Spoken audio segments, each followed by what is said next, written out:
Well, the White House has released a statement in response to President Trump's decision to expel those 60 diplomats. It says today's actions make the United States safer by reducing Russia's ability to spy on Americans and to conduct covert operations that threaten America's national security. With these steps, the United States, our allies and partners make clear to Russia that its actions have consequences. Well, let's go to Chris Buckler, who has the latest from Washington. And 60, a very large number, not just affecting Washington. So what are you reading as to what's behind this decision?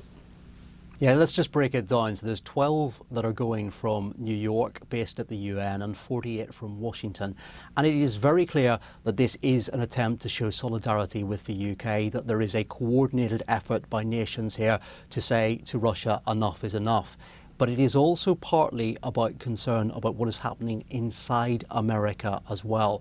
When you take a look closely at what is being discussed here, there is concern about Russian interference, Russian meddling, and that goes beyond those allegations that somehow Moscow tried to interfere in the US presidential election in 2016, but also what is currently happening, that there is some spying and covert intelligence gathering that is taking place now.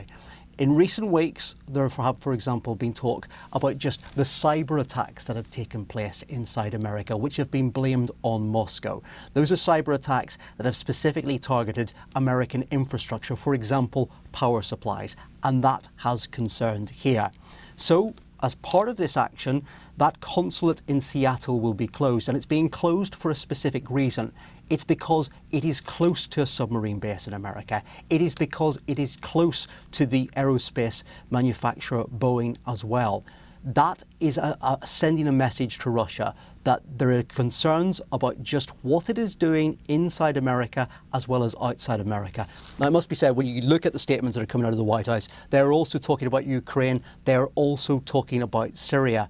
But this is not just about what is happening around the world, but also what is happening here inside the US as well.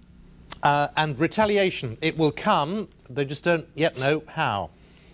Yeah, I think there will definitely be diplomatic retaliation of some sort. When you take a look at the statement that is coming from the ambassador, so basically through him from the Kremlin, you get a sense that they are saying this is all America's fault. They're saying this is wrong, that this is destroying what remains of relationships between the US and Russia.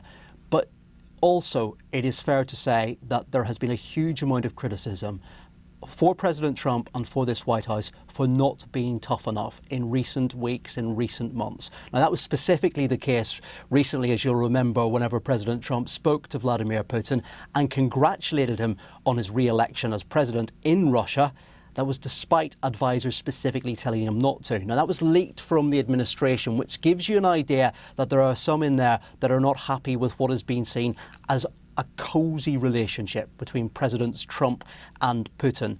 This is a very much different tone. This is a hardline message saying we are not going to accept what is coming from the Kremlin and what is happening inside America and outside America.